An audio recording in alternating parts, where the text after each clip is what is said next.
depois do mensalão, deixou de existir. As instituições não funcionam mais. Pode dar um nome aí. Qualquer instituição. Eles estão nos jornais aí. Eu fiz o meu nome em cima da justiça, através de ações que eu movia e condenava os políticos. Hoje, se você mover uma ação contra eles, você corre o sério risco de ser condenado por má fé. Eu mesmo fui condenado por má fé em 30 ações populares, inclusive contra o nepotismo. Eu movi ação contra o nepotismo por emprego de parentes e fui condenado por má fé. Eu condenei essa gente por receber dinheiro público sem trabalhar, isso antes do mensalão, correto? Pelo menos umas 10 vezes. Depois do mensalão, quando eles continuaram com a mesma arbitrariedade, se você ajuiza a ação popular, você é condenado por má fé.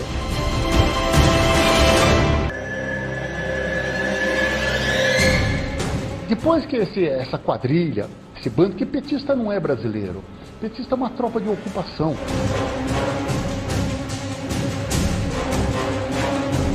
Assim como foi lá com o Laval, na França e etc. E eles estão aí para destruir os valores do país, e eles estão destruindo os valores do país. E este governo que aí está hoje quer fazer com que o povo esteja menor do que o próprio governo, através de todas as artimanhas e todos os truques que está todo mundo vendo.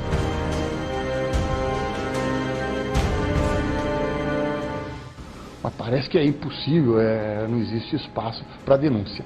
Só fazem isso também porque não existe oposição e no Congresso Nacional. É a oposição trim, aquilo que passava no cabelo para ficar bonitão, correto? É oposição PSDB, é oposição Serra, é oposição de herdeiro. Por sinal, tem um herdeiro aí que já está ensinando aos filhinhos dele a como explorar o Estado, né?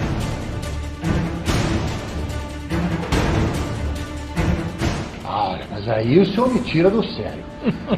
Não, aí realmente eu começo a perder a paciência e ficar irado. Porque esse é um projeto de destruição da nação. E os senhores podem ir tanto a Heródoto, que lá tem exemplos, como mais recentemente na China, na Guerra do Ópio. Ou seja, para desmascular e destruir física, espiritual e moralmente um povo.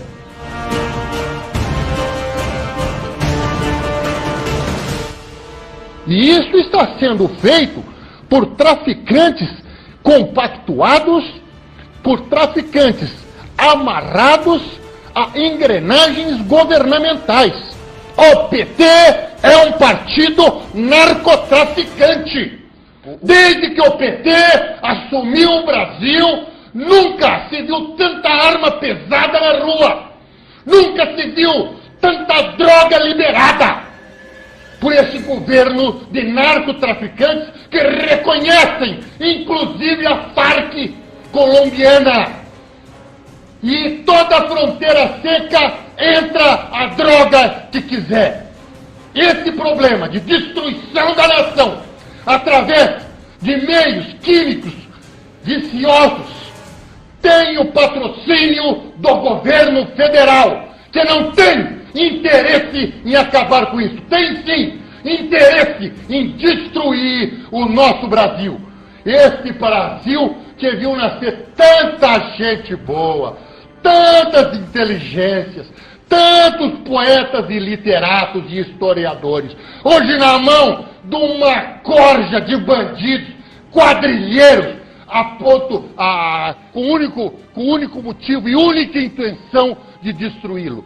Ora, senhores, acabar com droga, a coisa é simples. Cansei de gritar na tribuna da Câmara dos Deputados que a polícia deve fazer o trabalho dela, de mandar essa gente pro inferno. E matar traficante não é crime, é devolver eles para onde eles vieram, ou seja, do inferno, da terra do capeta, do demônio. Portanto, se tiver um cargo executivo, essa gente pode se preparar, porque aqui em Ribeirão Preto eles vão ter combate à altura. E se quiserem fazer isso com o povo, faça lá em Sertãozinho, faça lá em Jardinópolis. Ah, aqui dentro não vão fazer nada. Que tipo de meios constituintes, legais, vamos dizer assim, dentro do próprio humanismo que nós vamos fazer, lembrando que o senhor falou assim, isso que me chamou a atenção, quer dizer, não se pode cortar as cabeças do trigo, sabe, para governar. Então, essas pessoas, esses traficantes, quer queiramos ou não, fazem parte da sociedade que o senhor vai representar caso seja eleito. Então, como será o meio que o senhor vai utilizar em termos constitucionais, legais, para poder realmente eliminar esse foco terrível que nós temos? Correto. Eles realmente fazem parte da sociedade e fariam parte de uma maneira mais brilhante, mortos. E mortos quer dizer o quê? No cemitério? Eliminados? Eu acho que eles não têm nem o direito de serem enterrados nessa terra santa. Traficante, não. Outra coisa, está tudo conforme a Constituição, que prevê pena de morte em caso de guerra. Isso é guerra. Para mim é guerra. Sim. E como é que nós iríamos declarar, sabe, para não ficar... E outra, é uma questão só de ação e reação. Ou o senhor acha que quando a polícia chegar nesses ninhos, vai ser recebida a flores? Não. Opa! O senhor sabe o jeito que eles serão recebidos. Mas quais os meios legais? Porque nós, como sociedade... Isso, velho, ação e reação dentro de ação policial. Olha... Mas a polícia também está sujeita às normas. Não, mas de matar ou não matar? Veja só, eu não estou dizendo que eu vou matar. Eu estou dizendo que eu vou mandar ele embora desse mundo. Mas o senhor está propondo a eliminação... através de uma execução. Mas isso aí deverá ocorrer, não há dúvida. Ou nós não somos um país sério. O senhor está lidando com um homem sério aqui, jornalista. Não, tenho certeza. O senhor está lidando com uma pessoa que está na vida pública, não é para compactuar. Aqueles todos... Só uma coisa, eu não sou jornalista. O que seja. Aqueles todos que compactuaram durante a Guerra dos 100 Anos com a Inglaterra, dentro da França, foram severamente punidos. E ao contrário também. Nós estamos numa guerra com essa gente. Essa gente está destruindo toda a nação. E não se podem ser tratados com flores. E você não venha dizer que o governante é mau. Maus são eles. Eu respondo à maldade deles à altura conveniente. E não estão nesse mundo por causa da miséria. Porque tem países que a miséria é muito maior do que o Brasil e não está nesta situação. Ou seja, eles têm essa raça de traficante que destrói a cidade, não são queridos nem nos morros deles. É mentira dizer que eles pagam educação ou pagam saúde lá nos bairros deles. Eles humilham o dono do bar, eles humilham o dono do supermercado, eles humilham a mulher nas ruas. Tudo com arma em punho. Portanto, eu não vou compactuar, compreende, com essa gente. E mais, já disse e gritei, isso não é ao ocasional, isso faz parte de um macro governo, porque petista, já disse, não é brasileiro, e é um partido narcotraficante. O PNDH3 é o Programa Nacional de Direitos Humanos e precisa ser conhecido e entendido pela sociedade brasileira. Trata-se de uma ameaça às liberdades e direitos democráticos garantidos na Constituição Federal do Brasil. Meios de comunicação censurados.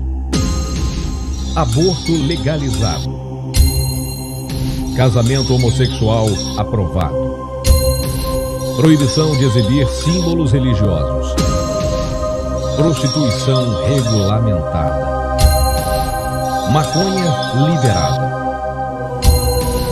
Aprovada a invasão de terras e propriedades urbanas e rurais. Você quer isso para a sua sociedade? Não, eu também não quero isso para o nosso país. Mas estas e outras questões fazem parte da decisão do governo no Decreto 7.037, de dezembro de 2009, assinado pelo Presidente da República, e poderão ser legalizadas. atropelando a própria Constituição brasileira.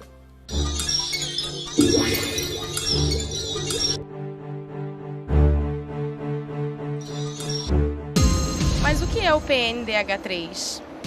O PNDH3 é o Programa Nacional de Direitos Humanos, que institui de forma sutil inúmeras medidas para desconstruir os padrões e valores sociais, políticos, éticos e morais, e também o Estado de Direito e as liberdades individuais e coletivas do povo brasileiro, todas já garantidas na Constituição Federal. O decreto é muito extenso, com várias páginas. A linguagem é jurídica e de difícil leitura, e foi assinado pelo presidente da República no apagar das luzes de 2009. O PNDH3 introduz mecanismos para facilitar o governo federal a implantar um sistema de poder centralizador, com controle absoluto das instituições, da sociedade e das pessoas. O novo decreto de direitos humanos do governo federal é criticado pela sociedade e até mesmo por ministros de Estado. A lei estabelece censura aos meios de comunicação, atenta contra o direito de propriedade e a liberdade religiosa. Especialistas consideram o projeto o primeiro passo para um regime ditatorial. A nova lei que o presidente Lula assinou sem ler passou pelo crivo direto da ministra da Casa Civil, Dilma Rousseff, virtual candidata do PT à presidência da República, dos ministros da Justiça, Tarso Genro, da Comunicação Social, Franklin Martins, e dos Direitos Humanos, Paulo Vanucci. É um emaranhado de artigos e parágrafos que muitas vezes ataca a Constituição. O decreto provocou duras críticas da sociedade e uma forte reação dentro do próprio governo. Para os especialistas, se for aprovada da maneira como está, a lei será o mais duro golpe contra a democracia desde o fim da ditadura militar. Ives Gandra Martins é um dos mais conceituados juristas internacionais. Ele é autor de mais de 300 livros sobre direito, sozinho ou com outros autores, com obras publicadas em 19 países. Ao analisar o novo decreto, ele ficou impressionado. Um dos documentos com maiores sandices que eu tive a possibilidade de ver nos meus 51 anos de advocacia e nos meus 49 anos de magistério de direito. Catedrático em Direito por 31 universidades no Brasil, na América do Sul e Europa, Ives analisou vários itens do novo decreto. O projeto prevê que o proprietário rural que tiver uma fazenda invadida não poderá mais recorrer ao judiciário. O que eles estão pretendendo é dar direito àquele que invadir qualquer terra, fazer com que, uma vez invadido, o direito de propriedade deixe de ser do proprietário e de ser do invasor. A lei quer evitar a divulgação de símbolos religiosos. Se não pode haver mais símbolos religiosos, nós temos que mudar o nome da cidade de São Paulo. Todas as cidades que têm nomes de santos não poderão mais ter. Será criada uma comissão para controlar o conteúdo dos meios de comunicação. No momento em que se elimina a liberdade de imprensa, nesse momento nós estamos perante, efetivamente, o início de uma ditadura. Um novo imposto sobre grandes fortunas seria instituído. É um imposto que afasta investimentos. Porque aquele que formou um patrimônio, depois de ser tributado em todas as operações, ainda vai ser tributado no seu patrimônio pessoal. As prostitutas contariam com direitos trabalhistas e carteira assinada. Isso não é profissão. Na prática, o que os verdadeiros direitos humanos é tirar essas moças do que elas estão fazendo e dar profissões dignas a elas. Os responsáveis pela tortura durante a ditadura militar seriam julgados. Já os guerrilheiros, que também torturaram, ficariam livres de qualquer punição. Torturador de esquerda é um santo. Torturador de direita é um demônio. É um decreto preparatório para um regime ditatorial. E pensava-se que o tal Programa Nacional de Direitos Humanos só criava atrito com o Ministério da Defesa e os militares. Mas agora se percebe que o estrago é mais amplo. O decreto que veio do Ministério da Justiça e da Secretaria de Direitos Humanos, sob o pretexto de direitos humanos, além disso, provoca reações da livre iniciativa e interfere na liberdade de imprensa. pelo que se destacou até agora, está eivado de propostas totalitárias já conhecidas. Segundo a Confederação da Agricultura, agride o agronegócio e até procura restringir a justiça na retirada de invasores de terras. Para a Confederação, é uma plataforma ideológica inspirada no MST. Quanto à liberdade de imprensa, é mais uma ofensiva entre tantas que já se chocaram com a Constituição e o Supremo, que não admitem censura. Enfim, vai se percebendo por que pegaram o presidente atarefado com a Conferência do Clima e no exterior para assinar o calhamaço. O presidente já explicou ter assinado o decreto com pressa e sem tempo de conhecer os detalhes. Ainda bem. Mas a sociedade já está se dando conta e começando a se manifestar. O que se acha dentro da cabeça de um velho comunista? Primeiro, a data, 1950, em pleno stalinismo, papéis mofados, exatamente como este programa de direitos humanos, bonito por fora e soviético por dentro. Primeiro, eles querem rever a lei da anistia para crimes de 40 anos atrás. Hoje, os generais do Exército têm 50 anos. Eles nem sabem direito o que foi a ditadura. Enquanto os comunas do governo continuam com cabeça de 60 anos atrás. Outro absurdo. O MST pode invadir o que quiser e a polícia tem de negociar depois. Senhores, por favor, parem de derrubar laranjais. Ó, senhor João Pedro Stedley, se o senhor não se incomodar, poderia parar de destruir a Vale e a Aracruz? E o desejo maior, dominar a imprensa. Isso não sai da cabeça dos comunas do executivo. Eles têm ódio à democracia, desconfiam da sociedade, de nós, se acham acima e só pensam naquilo. Controle, controle, liberdade. Para quê? Dizia Lenine. Esse programa só vai servir para a campanha eleitoral, para fingir que intenções são realizações. Este programa é disfarçadinho, cheio de pequenas picadas. Enfia uma repressãozinha ali, uma proibiçãozinha acolá e pronto. É um pretexto cheio de casquinhas de banana para a sociedade democrática escorregar. Só isso. Como se não bastassem as agressões às liberdades democráticas embutidas no programa de direitos humanos, que provocaram indignação no país, vem agora uma nova escaramuça autoritária patrocinada pelo governo Lula. Desta vez o disfarce é uma política nacional de cultura, mas o objetivo, claro, é intimidar, controlar, amordaçar o direito de expressão. Mais um projeto insano gerado no coração deste governo, de onde tem saído uma hostilidade marcadamente ideológica aos alicerces de uma sociedade aberta. Desde o mais elementar sentido de propriedade, no campo ou na cidade, até a fundamental liberdade de expressão. As bizonhas atitudes do presidente Lula, ora dizendo que não leu o que assinou, ora desconversando e fazendo piadas com coisa séria, são atitudes que desrespeitam a sociedade. Um abuso flagrante de sua invejável popularidade.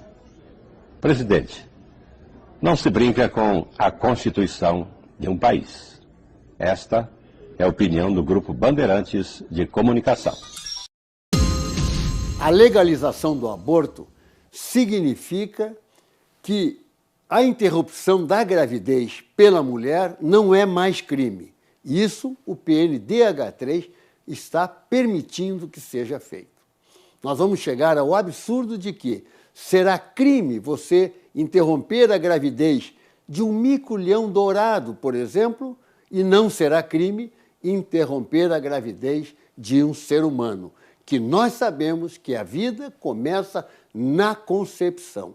E a partir da fecundação, qualquer interrupção será, sim, assassinato. E deve ser crime. Esta é a nossa luta. Não permitir que seja liberado o aborto no Brasil. Eu só queria dizer que a afirmação que eu vou fazer aqui é antropológica, sociológica e histórica. Foi a partir da Reforma Protestante de 1517 que se produziu ciência no mundo e tirou o mundo do obscurantismo. Se tem ciência hoje no mundo, agradeça a reforma protestante. Isso é histórico, isso é antropológico e sociológico. Eu ouvi o meu antecessor falar muito que o que ele está em discussão é a Constituição. E a Constituição é clara. Aqui não tem negócio. Mudem a Constituição, porque ela é clara. Artigo 226. A família é base da sociedade, tem especial atenção do Estado. Parágrafo 3º. Para efeitos de proteção do Estado, é reconhecida a união estável entre o homem e a mulher como entidade familiar, devendo a lei facilitar sua conversão em casamento. Isso aqui é Constituição. O resto é farofa, é conversa. É a Constituição. Agora, preste atenção à minha afirmação aqui. Preste atenção. George Gilder, um sociólogo renomado, que pesquisou mais de 2.000 sociedades na história da humanidade. E ele chegou à seguinte conclusão: apenas 55 eram sociedades unissexuais, sem identidade de macho e fêmea. Apenas 55. Essas sociedades se extinguiram rapidamente. Agora, a afirmação que eu vou fazer aqui, ela também é sociológica, antropológica e teológica. Nenhuma sociedade é mais forte do que os laços de suas famílias. E a fortaleza das suas famílias estão baseadas nas relações heterossexuais. Toda a história da humanidade está sustentada nisso. O porquê da família? Porque só a família pode perpetuar a espécie através da prole. E isso só é possível através das relações heterossexuais. Essa estratégia camuflada para destruir a família deve ser rechaçada plenamente por esta Casa Legislativa. Mas o que é a família? A família natural é a união de um homem e uma mulher, através do casamento para partilhar amor e alegria, gerar filhos, suprir sua educação moral, construir uma base doméstica vital de produção e consumo, oferecer segurança em tempos de dificuldade e unir as gerações. Todas as outras formas de família são incompletas e falsificações do Estado. A família é uma construção social organizada através de regras culturalmente elaboradas. É onde a pessoa nasce e desenvolve a sua personalidade, na busca da felicidade. Isso confirma o casamento como o melhor caminho para a saúde, segurança e realização. O PNDH3 é um programa autoritário, representa a desconstrução da democracia brasileira em direção a um Estado ditatorial, onde o governo controla tudo e o povo não tem voz.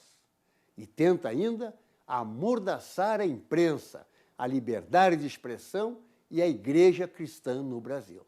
O que podemos fazer para mudar isso? Não vamos permitir, precisamos agir. Nesta ação, nós precisamos usar os instrumentos democráticos, os abaixo-assinados, a rede de internet e, principalmente, as passeatas.